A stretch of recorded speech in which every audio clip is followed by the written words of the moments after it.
Hello, ഞങ്ങളൊരു യാത്ര പോവാൻ നിൽക്കുവാണേ. തട്ടുകടയിലെ സ്റ്റൂളിലാണ് ഞാൻ ഇരിക്കുന്നത്. അങ്ങനെ നീണ്ട കാത്തിരിപ്പിനൊടുവിൽ ഞങ്ങൾക്കുള്ള ബസ് വന്നു കേട്ടോ. 8:45 വരേണ്ട ബസ്സാണ്, പക്ഷെ വന്നപ്പോൾ 10:40. വെറും 2 മണിക്കൂർ ലേറ്റ്. ഇതാണ് കേട്ടോ ഞങ്ങളുടെ സീറ്റ്, പുഷ് ബാക്ക് സീറ്റാണേ. ഞങ്ങൾ ദേ വൈറ്റില ഹബ്ബിലെത്തി കേട്ടോ. ഇപ്പോഴാണ് ബസ് നന്നായി ഒന്ന് കാണുന്നത്. KSRTCയുടെ പളനി സ്വിഫ്റ്റ് ബസ്സാണ്. വൈറ്റിലെന്ന് ബസ് എടുത്തപ്പോൾ ഞാൻ ദേ പുതച്ചു മൂടിയിട്ട് തീറ്റ തുടങ്ങി. ഇടപ്പള്ളി സിഗ്നൽ ഇത്ര സമാധാനമായിട്ട് ഞാൻ ആദ്യമായിട്ട് കാണുക കേട്ടോ.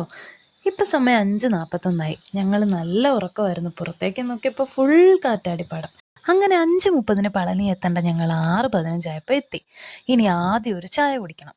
ആദ്യം കണ്ട കടയിൽ തന്നെ കയറി. 2 ചായയും 2 വടയും കൂടി 70 രൂപ. അങ്ങനെ ഞങ്ങൾ ചായയൊക്കെ കുടിച്ചിട്ട് പളനിമല ലക്ഷ്യമാക്കി നടക്കുവാണേ. അപ്പോൾ ഈ ചേട്ടൻ വന്ന് റൂം എടുത്ത് തരാമെന്ന് പറഞ്ഞ് വിളിച്ചുകൊണ്ട് പോവാ ഞങ്ങളെ. 800 രൂപയ്ക്ക് ഒരു റൂം എടുത്ത് ഞങ്ങൾ. അപ്പോൾ ബാക്കി അടുത്ത വീഡിയോ കാണാവേ.